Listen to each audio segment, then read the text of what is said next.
नाज़रीन, दादू पुलिस जो कारनामो सिंध पुलिस के ऑफिसरन के एक वडे मुंशी मातहत बणाए छॾियो। 4 ॾींहं अॻु जुआ जो अॾो हलाइण के इल्ज़ाम हेठि मुअतल थियल बी सेक्शन थाने जो वडो मुंशी ॿीहर साॻे थाने ते मुक़रर जुआ जो अॾो बि हलण लॻो।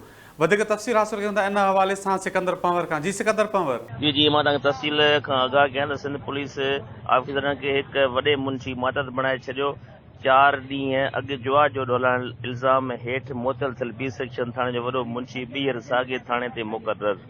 4 ॾींहं अॻु बी सेक्शन थाने जी हद मरकपुर वारे इलाइक़े में पुलिस कार्रवाई कंदे जुआ जे अॾे ते छापोणी 40,000 खां वधीक रक़म हथ करे 30 खां वधीक जुआरनि के खिलाफ केस दाख़िल किया। एसएसपी दादू अब्दुल खालिक पीरज़ादो जुआ जे अड्डे ते सरपरस्ती कंदड़ बी सेक्शन थाने जे वॾे मुंशी अली बख्श लुंड के मुअतल कंदे एसएचओ गुलज़ार अहमद खिलाफ जांच जा हुक्म न हुआ।